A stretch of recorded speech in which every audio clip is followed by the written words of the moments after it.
KG হিসেবে বিক্রি হচ্ছে বিরিয়ানি। শুনেই অবাক হচ্ছেন, ভাবছেন এটা কিভাবে সম্ভব। হ্যাঁ, এই অবাক করার মতো কাজটি করেছেন খুলনার শাওন। খুলনা নিউ মার্কেটের মসজিদের সামনেই কেজি দরে বিক্রি করছেন বিরিয়ানি। কেজিতে বিরিয়ানির এই প্রক্রিয়াটা আসলে আমার বন্ধুর মাথায় আসছে। সে দিল্লিতে গিয়েছিল, দিল্লি জামে মসজিদের সামনে কেজি দরে সে বিরিয়ানি খেয়েছে। সে আইডিয়াটা আমাকে শেয়ার করছে। শেয়ার করার পরে আমি তার কাছ থেকে অনুপ্রাণিত হয়ে এটা শুরু করেছি। আমার আসলে রেস্টুরেন্টের ব্যবসা আছে, তার সাথে আমার এই ফুড কোর্টের এই দোকানটা।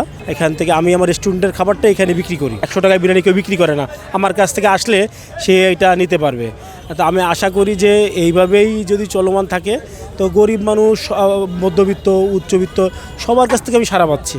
আমি লাভটা চিন্তা করছি না, আমি চিন্তা করছি যে সাধারণ মানুষ যাতে ক্রয় ক্ষমতার মধ্যে কিনে খেতে পারে, এটাই গুরুত্বপূর্ণ আমার কাছে। এখানে কেজি প্রতি খাসির বিরিয়ানি বিক্রি হচ্ছে মাত্র 400 টাকায়। চাইলে যে কেউ 100 টাকার বিরিয়ানিও কিনতে পারবেন। প্রতিদিন দুপুর 2টা থেকে রাত 10টা পর্যন্ত এই বিরিয়ানি বিক্রি হচ্ছে।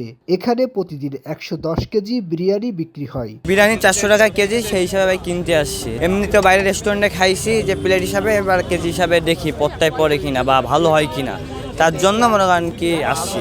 এটা শুনছি যে বিরিয়ানিটা খুব সুন্দর হয়। আগে একবার বৃহস্পতিবার বিক্রি হয়েছিল, যারা খাইছে তারা বলছে খুব ভালো হয়েছে। আমি এই জন্য এটা নিতে আইছি যে খেয়ে দেখি কেমন হয়েছে। ওজনে বিরিয়ানি এটা তো কোথাও নাই। আর এটা আমার বিরিয়ানির পরিমাণটা দেখে আমার মনে হয়েছে যে এটা কাস্টমাররাই লাভজনক বেশি। অনেক গরিব মানুষ আছে, অনেক যারা বিরিয়ানি খাইতে পারে না বা বড় কোনো রেস্টুরেন্টে যাইতে পারে না, তারা 250 গ্রাম বিরিয়ানিও ওখানে পাচ্ছে, 50 টাকাতেও বিরিয়ানি পাচ্ছে।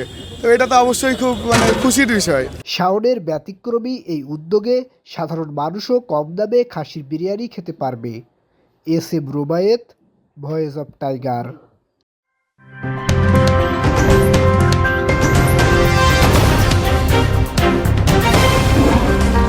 Voice of Tiger.